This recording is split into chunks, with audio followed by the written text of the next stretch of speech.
Nos últimos 60 anos, a população mundial duplicou e elevou em 7 vezes o consumo de água.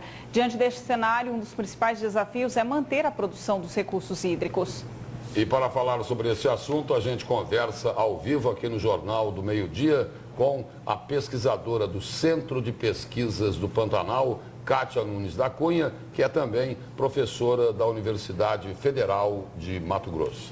Boa tarde, professora. Boa tarde. Boa tarde. Boa tarde a todos. Professora, dentro desse tema aí da escassez de recursos hídricos, o que é que a senhora definiria como a grande preocupação em relação às águas do Pantanal? Primeira coisa, nós vamos tratar a questão da crise da água como uma crise, não a falta da água em si para o nosso uso, ainda não chegamos, mas é uma falta de gestão. O maior problema está na administração da água e do recurso hídrico em si, do meio ambiente, e que isso sim gera uma crise muito dramática. No nosso caso aqui, quem é que está falhando? A administração, os gestores do recurso hídrico, né? Nossos administradores, os responsáveis por isso, porque a ciência tem trabalhado, produzido informação. Por exemplo, uma das questões sérias na administração que beneficia o Pantanal, beneficia o Mato Grosso como berço das águas, é uma proteção das áreas úmidas. Se não tem uma visão de proteção, de cuidado, de gestão adequada dessas áreas úmidas, logo nós vamos ter problema da falta da água mesmo. Chegaremos então à escassez do recurso pelas mãos da gestão. Por Exatamente. exemplo, na questão da produção de energia. A senhora falava um pouco antes da entrevista, o uso dessas águas, a construção de pequenas centrais elétricas várias, pode provocar isso no Pantanal? Um dos problemas sérios de hidroelétricas na nossa região, principalmente em volta do Pantanal, é que o Pantanal ele tem uma assinatura de ritmo das águas que todos os organismos, inclusive a população que vive dentro do Pantanal, é acostumada, é adaptada a ela. Esses conjuntos de hidroelétricas, porque são mais de 100 hidroelétricas ou pequenas empresas, né, que trabalham com energia vindo da água, elas juntas promovem uma sinergia que o problema se agrava cada vez mais.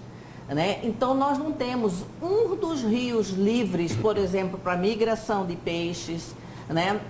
Mudança, isso nós vamos sentir, daqui a 10, 15, 20 anos. Aí é uma situação irreversível. Professora, a Evânia acabou de colocar aqui essa questão da produção de energia.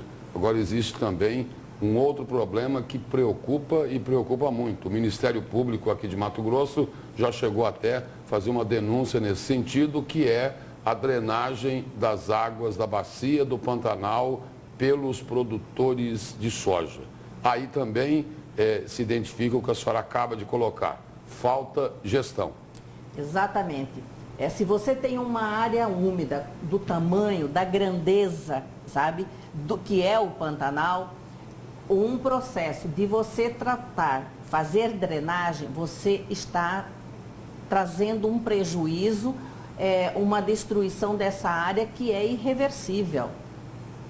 Nós estamos numa região, climaticamente, né, se você tira do Pantanal a inundação, você tem quase um semiárido. As terras do Pantanal são áreas extremamente pobres. Elas não se adequam a outras atividades de grande porte. Então, isso é muito importante, manter o Pantanal sem essas drenagens. Isso daí é impossível coabitar, conviver drenagens dentro dessa área úmida. Essas questões vão estar em debate durante o Fórum de Áreas Úmidas que será realizado essa semana? Exatamente.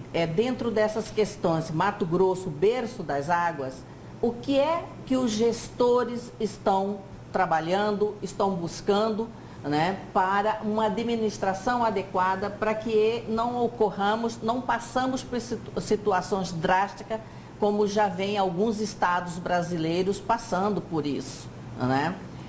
Não é só a água em quantidade, mas também a qualidade da água. Isso é muito importante. A população tem que ter acesso à água com qualidade e preço barato, porque ela é um recurso natural. Ninguém é dono dessa água. É de toda a sociedade, é de toda a população e também da natureza, né? Então, por isso, nós temos que olhar já numa visão de futuro com outros olhos. Nós temos que pensar nesse recurso e administrá-lo não para este período, por esta gestão, por exemplo, administrativa de governo, seja qual ele for.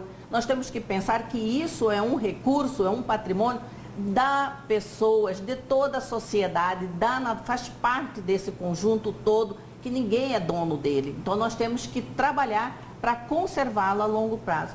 E chega até um momento que muitas vezes nós colocamos muito distante da responsabilidade disso, só gestor, e não. Também vai ter momento que vai passar por todos nós, por todos os nossos hábitos. E dentro dessa exploração econômica das águas do Pantanal, tem um tema que ele é polêmico e há muito tempo, que é a questão da hidrovia do Paraguai. A hidrovia significaria o fim do Pantanal, na opinião da senhora? Existem situações, o Pantanal, ele tem que ser olhado, ele tem que ser administrado, ele tem que ser usado de forma diferente de outros ambientes brasileiros, tá? A hidrovia, ela tem proposta de alterar o curso do rio, alterar algumas situações geomorfológicas que faz, inclusive, ser o Pantanal o que ele é. Então, qualquer atividade que mude, você vai estar destruindo o Pantanal. O que deve ser feito é adequar as embarcações ao rio e não ao rio as embarcações. Será que o interesse econômico se enquadra dentro disso? Não é muito fácil, né? Não é fácil, porque os nossos empresários ainda têm uma visão muito antiquada, né, em relação à questão ambiental. Hoje o selo é muito importante, no selo de trato de qualidade ambiental. E aos poucos a nossa sociedade também vai sendo mais enérgica e começar a exigir, né, que cada um cumpra a sua parte. Muito obrigado pela presença e pelas informações da senhora aqui no Jornal do Meio-Dia. Muito obrigada a vocês. Muito obrigada, professora.